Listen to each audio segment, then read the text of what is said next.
love and fear and relationships and well-being, wisdom, mysticism, true spirituality, and our lovely sciences. Number one, if you have healthy self-worth, well, then you're going to know all of these. And fear is only when you're physically afraid, like with my lovely, not so lovely panic attacks. Love, on the other hand, is patient, it is kind, does not brag, it does not boast. In fact, it simply allows and gives, and it doesn't take, which is exactly why when you watched the episode yesterday, where I share with you how on YouTube for my TikTokers, the feminine knows sciences and spirituality share with us exactly what we will see the first time I lay eyes on you. And that would be that you're beautiful just the way you are. Your masculine has infinite potential. Your own feminine is the inner child of you if you get home to yourself, if you don't have a whole 3-year-old heart is what I call it.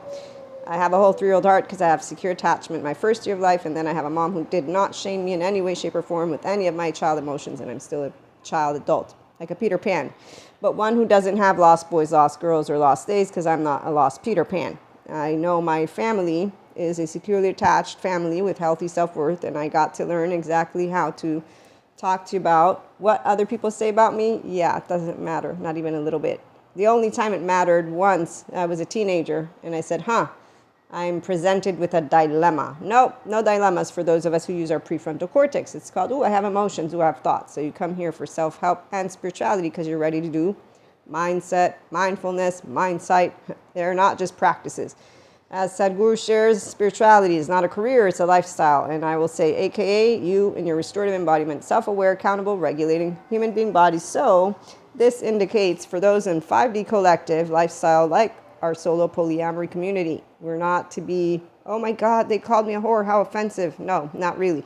Actually, I totally understand how people think that they can tell anyone how to love. I got told as a teenager that I couldn't consistently love all people. I actually got sat down, like anytime you're a differentiated self, a whole 3-year-old heart, and you say, I don't think or feel the same way you do, herd. No, you have to be a member of my herd. Really, not. I didn't know I had to be a member. Aren't we all different teenagers? I see that you're all copying each other. So copycats are always going to be spotted, FYI, because authenticity is always going to be spotted. You know how? Well, before I start reading, you're always going to be your own lover. That's why I ain't going to keep a man who wants to come in and out of my life. Actually, I'm happy that I don't have to deal with the consistent Cusco attitude, because see, when someone's lying to me, ding, ding, ding, my little gut tells me all the time, and I don't bother to try and talk to Cuscos. I learned from the best of the best. No, I learned from people who don't know that their unconscious speaks to them through their emotions. So once you get unconscious, I have emotions, and conscious, and you stop saying, I don't have emotions. Emotions don't need me. Yes, they do. Learn how to master them. You'll see how empowering it is, and that's why twin flames. Yeah, you don't have any illusion of separation. They're people. You get to say, I love you, and just the way you are. I have a tail, Eric, and I have a father who doesn't let me go out and play. So we're going to have to see how to handle that one, and that's independent lovers. So we don't, again, be, I love less, because people, they lied to me. It's actually something I learned, that people like to lie. And then I learned attachment trauma information, which is every 3-year-old that has shame is afraid of being rejected. So they have the people-pleasing thing, the shame submissive thing, and they listen to people and put them on pedestals, and then they go party and they do the drinking, the fucking, the drugging, all that, and they say, no, Maria, we know life, you don't. Yeah, sure. You know what? I know my life. I'm a Reiki master, I'm an Akashic record reader, I'm polyamory, so, I love more people, which automatically puts me in the group of those who get called a lot of names. Oh yes, I loved seeing that we have 4D mystics calling the new age people Luciferian. That's very fascinating. They keep blaming Lucifer for what is childhood trauma, and it would be a lot cooler if people learned about Patrick Tiahan and actually went to good therapy, because I see them all over YouTube talking about being badass, and then they don't know how to treat the neighbor who throws shit in their face with what Jesus taught me. Kindness, compassion, turning the other cheek, and what is actively your empowerment. Grown-ups. I say grown-ups because, see, I'm still a child. I thought grown-ups would be able to walk a walk and talk a talk and know how to keep promises, know how to talk in your face when you get emotional. And then I found out that there's a lot of people that don't have a upbringing that allows them to know what it's like to be treated with healthy self-worth. So we treat people not like those who are Cuscos, who like to shame, blame, fault, revenge. Those are all low self-esteem. No, we stand as a Pacha can, and as Jesus taught me and God, in that so-called, you're all my brothers and sisters. Oh, I got educated. I don't lack the imagination or the education. In fact, I had some downloads last night. They were amazing. On that note, let me not forget what I wanted to share with you all, because there's more to this beautiful message.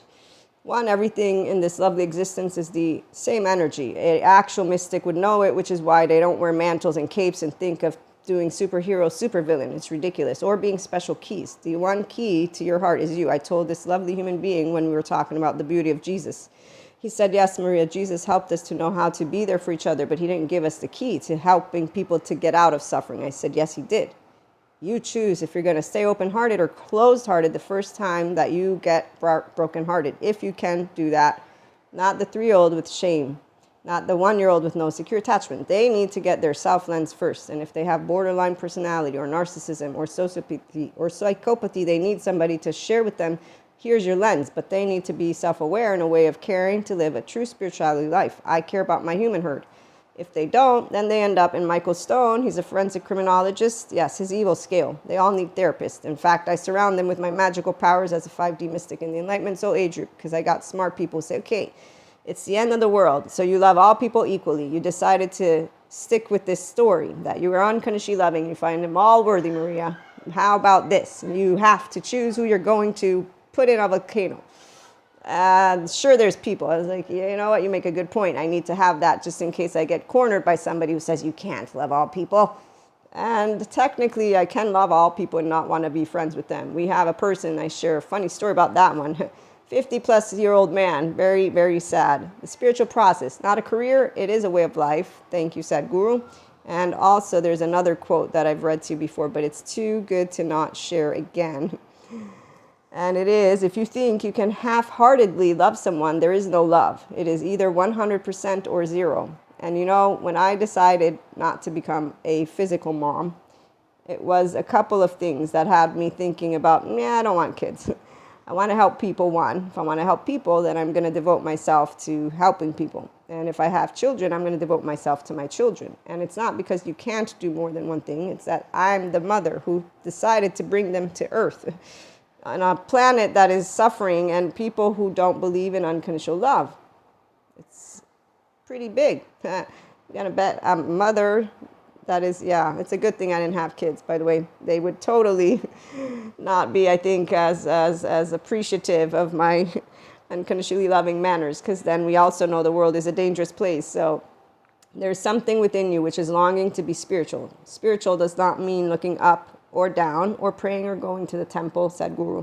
Spiritual essentially means you are in an experience which is beyond the limitations of the physical. That means you are in a boundless space. This longing is always there in every human being. Either you are approaching it in installments or you are consciously going for the ultimate. It is you being yourself with a restorative embodiment self. So it's once you get out of any of those insecurities, and there's no need to demonize or romanticize any of childhood trauma, any of whatever you see out there, making it into competition. How much golden stars you got? So you got emotions. Once you're resilient enough, that means mindfulness is working, as is mindset and your mind sight. Otherwise, you're just with an Elsa mantle saying, I went through all of this shit because enlightenment and ascension, it means dark night of the soul. It's not, you don't lose anything. As soon as I started to notice my own pattern, I'm like, there's no ego death. I have no shadow side. Why do you keep using all these fancy words to say it's life? Dealing with uncertainty, unexpected, unwanted from within you while going with the flow. The main modules of the inner growth mindset. And it is you being able to one day tell your story and to probably become a person that can share with others how to unconditionally love themselves with flaws and imperfections with integrity. Because we don't send people, fuck you, if they are actually not ignoring us. Insulting us, they don't really insult. But what I'm trying to say is that we will love ourselves instead of loving the idea of other people loving us. And if they don't love us, we'll say, do you want me to leave? You don't like me. Is it okay? And we will get to, here at HP, build a community of functional adults. So we don't have chips on our shoulder. We talk about politics, religion, all of it. And we have fun because, 5D mystic here. Woo-woo spiritual lady. Pseudoscience, come on over for spiritual self-help, to be yourself and to know of true love with other and others and with yourself, first of all. Remember that.